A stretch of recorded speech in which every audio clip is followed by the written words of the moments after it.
E eu acho que o que mais avançou nesses últimos 7 dias, efetivamente, foram as discussões no Congresso. Né?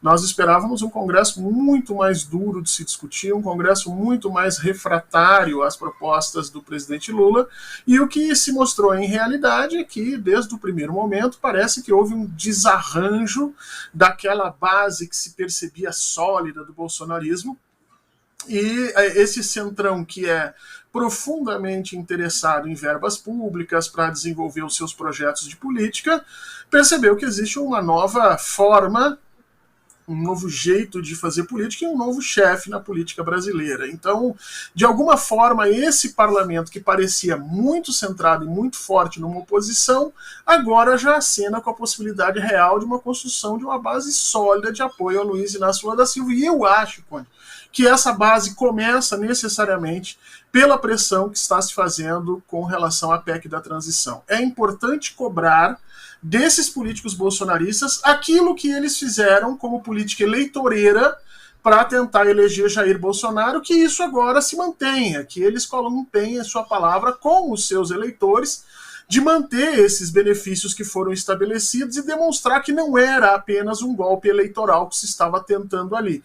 E eu acho que o governo vai bem. Eu acho que o governo, nesse momento, está levantando muita poeira, está fazendo um barulho muito grande, tentando fazer com que esse Congresso, ainda no apagar das luzes da eleição, tome tento da sua função, do seu objetivo e passe efetivamente a criar condições para que o governo Lula apareça no início de janeiro já com capacidade de transformar a economia brasileira.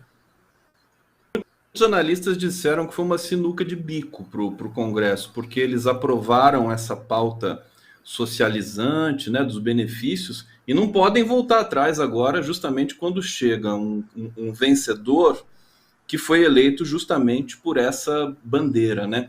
Agora, o que é impressionante, Fernando Horta, você me explica isso, por favor, que eu não estou conseguindo entender. O Bolsonaro, desde que perdeu, o Bolsonaro está recluso, não houve nenhum tipo de organização para tumultuar o processo de transição e para impedir informações para o próximo governo. Por que será? Por que será que eles estão bonzinhos com o Lula? O que está acontecendo, Horta? Não, institucional. O governo Bolsonaro sempre teve 2 ou 3 caras diferentes, né? Teve uma face para os seus apoiadores, uma face para a oposição e uma outra cara, efetivamente, em que ele lidava aí com cenários internacionais e tal, e ele continua nessa mesma batida, tá? Então existe uma cara institucional que está sendo tocado aí pelo Ciro Nogueira, que é uma cara de civilidade, de organização, de respeito às eleições, mas por baixo, para quem acompanha as redes bolsonaristas, sabem que eles estão movendo mundos e fundos para tentar criar algum ponto de ruptura, alguma situação um pouco mais drástica, que venha efetivamente a criar condições para que eles possam fazer uma espécie de Capitólio no Brasil.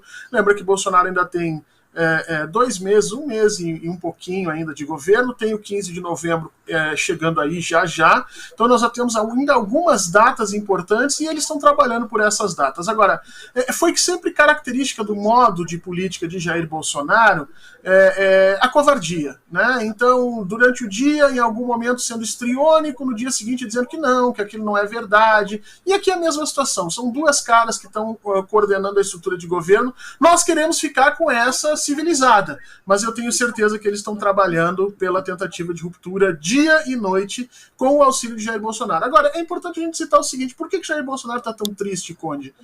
Conde, pensa bem, se você tivesse tido 4 anos de férias e de repente você soubesse que ia ter que voltar a trabalhar de alguma maneira, você ia ficar um pouco chateado, né, Conde? Eu acho que isso está acontecendo com o Bolsonaro. Mas ele vai ter o salário do PL, vai receber uma casa do PL para ficar em Brasília, e sem fazer absolutamente nada, né?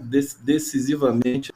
Agora, eu acho que ele vai ter que fazer, Conde. Acho que ele vai ter que viajar pelo Brasil aí para tentar levantar as hostes do PL. E isso já é um trabalho chato para ele. Para alguém que passou 4 anos basicamente sem fazer nada,